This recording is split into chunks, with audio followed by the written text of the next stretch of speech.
ख्रिस्टखौ मोनखांनायनि उनाव बिसोरनियाव गेदेरथार ट्रान्सफरमेशना फैदों, गेदेरथार सोलायनाया फैदों। आरो बेबादि ट्रान्सफरमेशना फैबायब्ला पाउला बुंदों नोंसोरो माब्रै बेबादि बेले बेजे खामानिखौ मावनो हाबावगौ? नोंसोरनि गेजेराव मानो एसेबां गुलाय गुजाय 9था गाहाम आलादा आलादा रोखोमनि प्रब्लेमफोरा माबोरै ओंखारबावखो? नोंसोरनि गेजेराव मानो एसेबां गाज्रि मानसिफोर दङ जाय फिसाज्लाया गावनि बिमा बाथौखौनो गावनि हिनजाव बादि खालामनानै लादों, बिफा थासेयावनो बिसाय दंसेयावबो? नोंसोरनि गेजेराव मानो दाबो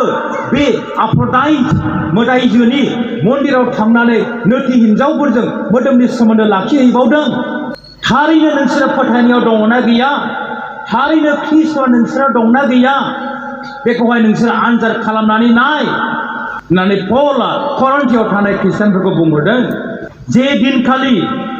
करिन्थियाव थानाय ख्रिस्टियानफोरा ख्रिस्ट'खौ जिउनि बासायग्रा होननानै फोथायदों, बे दिननिफ्रायनो बिसोरो पापनिफ्राय सुस्रा जाबाय, बिसोरो फोथार जाबाय, बिसोरो धोरोमिया जाबाय, दाम होनानै बायजाबाय, बिसोरनि मोदोमा गोथार जिउनि मन्दिर जाबाय, बिसोरनि मोदोमा इसोरनि जाबाय, बिसोरो इसोरनि गिर्जा जाबाय, बिसोरो फोथार जानायफोर जाबाय आरो गोथार जानो लिंहर जानायफोर जाबाय, इसोरनि खुलुमग्रा न' जाबाय आरो इसोरनि जिउआ बिसोरनाव थायो। थिग बेबादिनो जे दिनावहाय जों ख्रिस्ट'खौहाय गावबा गाव जिउनि बासायग्रा होननानै नाजावनानै लादों, जे दिनावहाय जोङो बासायजानायखौ मोनदों, बे दिननिफ्रायनो जोङो जोंनि पापनिफ्राय सुस्रा जानायखौ मोनबाय। जोङो फोथार जाबाय, जोङो धोरोमिया सानजाबाय, जोङो दाम होनानै बायजाबाय, जोंनि मोदोमा गोथार जिउनि मन्दिर जाबाय, जोंनि मोदोमा इसोरनि जाबाय, जोङो इसोरनि गिर्जा जाबाय, जोङो इसोरजों फोथार जानायफोर जाबाय,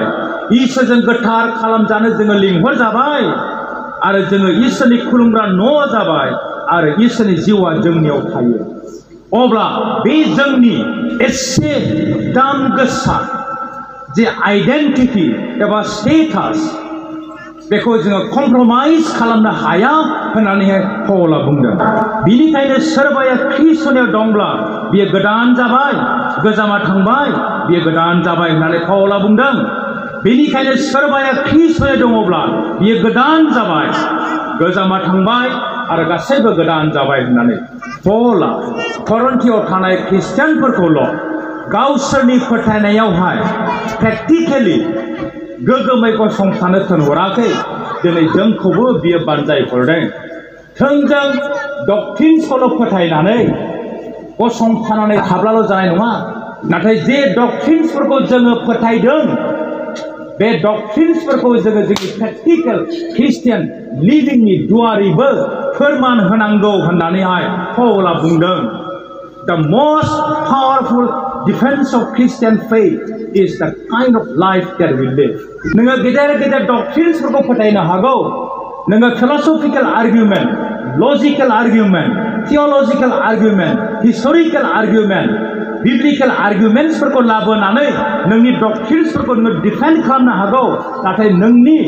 लाइफ स्टाइला बे डक्ट्रिन्सफोरजोंहाय जेबो करेसपन्डेन्स गैयाब्ला नोंनि फोथायनाया मिनिंलेस। बेनिखायनो पौलआ बुंदों डक्ट्रिन्सखौ फोथायनायाल' थोआ होननानै बुंदों। नों फोथायनायखौहाय नोंनि मावनाय, नोंनि आखल आखुजोंबो नोङो फोरमान होनांगोन होननानै। बेनिखायनो पौलआ बुंदों ख्रिस्टियान लिबार्टिया पाप मावबाय थानायनि मोनसे लाइसेन्स दङ होननानै बुंदों। ख्रिस्टियानफोरनि जे सेलभेसन एबा बासायजानाय आरो पाप निमाहा मोननाय, बियो पाप मावबाय थानायनि मोनसे लाइसेन्स दङ होननानै बुंदों। नाथाय ओंथि गोनां ख्रिस्टियान जिउ खांनानै जोंनि फोथायनाया जे नंगुबै फोथायनाय, बेखौ फोरमान होनायनि मोनसे लाइसेन्स होननानै पौलआ बुंदों। जों बेखौ नायनि गांसेनि करिन्थिय 6:12-20 पदसिमावहाय आं फरायनि। नाथाय खायसेया बुंगोन आङो गोसोबादि गासैखौबो मावनो हायो। नंगौ, नाथाय गासैबो उदायगौ बे नङा। आङो गासैखौबो मावनो हायो होननानै आंबो बुंनो हागौ, नाथाय आं जेखौ मावब्ला बिनि गलाम जागोन बेखौ आं मावा। मोदोमा जिल्ला हारिनि थाखाय नङा नाथाय इसोरखौ सिबिनायनि थाखायसो नोंसोरनि मोदोमफ्रा ख्रिस्टनि होननानै नोंसोर मिथिया नामा अब्ला मा आङो ख्रिस्टनि अंग जानानै नैथि हिनजावनि मोदोमजों मोनसे बाहागो जाफानो बे जानो हाथारा एबा नोंसोरो मिथिया नामा जाया नैथि हिनजावजों लोगो जाफायो बियो बिजों मोनसे देहायानो जायो होननानै आं दहाय एसे सिगाङाव बुंदों इन्ट्रडाक्शनावहाय करन्थिय नोगोरावहाय आफ्रोडाइट होननाय सासे मोदाइजोनि मन्दिर दङमोन बे मन्दिराव खमब्लाबो 1000 जनसो नैथि हिनजावफोर थायोमोन जायनि जुनै गोबां मानसिफ्रा बे नोगोराव फैयोमोन आरो बे करन्थियाव थानाय माखासे ख्रिस्टियानफोराबो बेबादि आखल आखुआवहाय बाहागो लाफिनदों जायनि जुनै पौला बिसोरखौ बुंदों खायसेया बुंगोन आङो गोसोबादि गासैखौबो मावनो हायो नंगौ नाथाय गासैबो उदायबो बे नङा आङो गासैखौबो मावनो हायो होननानै आंबो बुंनो हागौ नाथाय आं जेखौ मावब्ला बिनि गलाम जागोन बेखौ आं मावा होननानै पौला बुंदों जों मावनो हायै जेबो गैया जोंहा मोनसे माने फ्रीडम अफ विल दङ जोंहा फ्री विल दङ बे जोंनि गोसोखौहाय जोंनि बे फ्रीडम अफ विलखौहाय इसोरनि हुदाखौ फालिनोबो जोङो बाहायनो हायो आरो इसोरनि हुदाखौ सिफायनोबो जों बाहायनो हायो जेखौनो जों गोसो जायो बेखौनो जों मावनो हायो आरो बेखौनो पौला बुंदों गासैबो जे उदायजोबगौ बे नङा नाथाय जे हाबाखौ मावब्ला आङो बिनि गलाम जागोन आं बेखौ मावा होननानै पौला बुंदों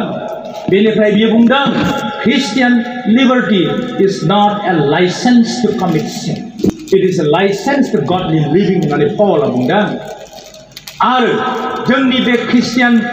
लिबार्टिखौहाय जोङो इनाय अनागारि पाप मावनायाव बाहायनानै जोंनि फोथायनायखौहाय फोजोबस्रांनो नाङा होननानैहाय पौला जोंखौ बानजायहरदों आरो जोङो फरायबावनि रमिय'नि 5:20 बुंदों आयेना फैदोंमोन जाहाथे अपराध मावनाया बाङो सेकेन्ड लाइन जेराव पापा बाङो बेयाव इसोरनि दयाया बांसिन बाङो पापा जेसेनो बारायलांगोन इसोरनि दयायाबो एसेनो बारायलांगोन बेखौ पौला बुंदों मानोना इसोरनि दयाखौ जों बहा नुनो मोनदों जेब्लानाखि जिसु ख्रिस्टआ जोंनि पापनि थाखाय क्रुसाव थैदों बेवहाय इसोरनि दयाखौ बियो डेमनस्ट्रेट खालामदों इसोरनि अननायखौ बियो डेमनस्ट्रेट खालामदों आरो इसोर क्षमा होनो हायै जेबो पाप गैया गासैबो पापफोरखौ इसोरा निमाहा होनो हागौ मानोना जोंनि गासैबो रोखोमनि पापनि थाखाय ख्रिस्टआ थैदों बेखौनो पौला बुंदों जेराव पापा बारायलाङो बेवहाय इसोरनि दयाया बांसिन जायो होननानै बुंदों दा बे खोथाखौ लानानैहाय पौला गावनो मोनसे प्रश्नखौ सोंदों 6 अध्यायनि 1 आरो 2 पदाव खोनासंदों आं फरायनो रमिय'नि 6 अध्याय 1 आरो 2 पद अब्ला जोङो मा बुंनो इसोरनि दयाया बांलांनाय बादि जों पाप मावबाय थानो नामा अब्ला जोङो मा बुंनो होननानै बुंदों इसोरनि दयाया बांलांनाय बादि जोङो पाप मावबाय थानो नामा बिनि फिननायखौहाय पौला गावनो होफिनदों 2 पदावहाय बे जानो हाथारा बर'आवहाय थोंजों बे जानो हाथारा होनना बुङो सिंगल नेगेटिभ होननानै बुङो इंराजियावहाय नाथाय जेब्लानाखि जोङो ग्रीक निउ टेस्टामेन्टखौ फरायो बेवहाय डाबल नेगेटिभ नो नेभार होननानै बुंदों ग्रीकआव बुंदों मे डिनयट नो नेभार डाबल नेगेटिभ नङा बे माब्लाबाबो जानो हाथारा होननानै पौला बुंदों जाहोना मा जोङो पापाव थैबाय अब्ला जों पापाव थाबावनो नामा आरो जोङो बेखौ मिथिगौ जोङो जोंनि बिमायनो पाप मावनो हास्थायनायखौ संहार खालामनो थाखाय जोंनि गोजाम देहाया ख्रिस्टजों लोगोसे क्रुसाव दोखथाबजाबाय अब्ला दा जोङो पापनि गलाम नंबावलिया आरो गालासियाव बुंदों नै 5 अध्यायनि 1 पदाव जोङो बेखौ मोनबाय बेनो गहोजानाय ख्रिस्टआ जोंखौ गहोबाय बेनिखायनो गोगोमै फोथायनायाव गसंथा आरो लें बैनायनि जुंगालाव दाख्लाबजाफिन होननानै पौला बुंदों ने आं दिनै बेखौनो बुंगोन जोंनि गाहाय थीमा जाबाय फोथायनायाव गोगोमै गसंथा गांसेनि करन्थिय 15 अध्याय 58 पदावहाय बुंदों फोथायनायाव गोगोमै गसंथानो बे जाबाय डक्ट्रिनेल साबजेक्टखौ लानानै बुंदों जे थैनायनिफ्राय जे जिखांफिननाय दङ आरो ख्रिस्टआ जे थैनायनिफ्राय जिखांफिनबाय बेखौ जे नोंसोरो फोथायो बे फोथायनायाव नोंसोर गोग्गोमै गसंथा नाथाय बिनिख्रुइबो बांसिन बियो बुंदों गावनि करिन्थिय 13 आयदानि 5 फराव जों फरायना नायदों नोंसोरो फोथायनायाव थारैनो दङना गैया बेखौ नोंसोरो आनजाद खालामनानै नाय नोंसोरो ख्रिस्टनाव थारैनो दङना गैया बेखौ नोंसोरो आनजाद खालामनानै नाय जाहाथे नोंसोरो उदायै जायै बादि मानोना पाउला नुनो मोनदों करिन्थियारिफोरनि फोथायनाय बिसोरनि कनफेसन आरो बिसोरनि प्रेक्टिकेल लिभिं बियो गोरोबलायाखै जायनि जुनै दहाय आङो 9था करिन्थिय ख्रिस्टियानफोरनि गेजेराव जे प्रब्लेम्सफोर दङमोन बेखौहाय बुंथिनानै होलांबाय आरो बे 9था प्रब्लेम्सफोरखौ जेब्ला पाउला नुनो मोनदों बे ख्रिस्टियानफोरनि गेजेराव बियो सन्देह खालामदों थारैनो बिसोरो फोथायनायाव दङना गैया थारैनो बिसोरो ख्रिस्टनियाव दङना गैया जायनो जुनै गले गले बे बुंदों नोंसोरो फोथायनायाव दंना गैया बेखौ आनजाद खालामनानै नायदो नोंसोरो ख्रिस्टनाव दङना गैया बेखौ नोंसोरो आनजाद खालामनानै नायदो मानोना थोंजों डक्ट्रिन्सखौ फोथायनानै गोग्गोमै गसंथानानै थाब्लाल' जानाय नङा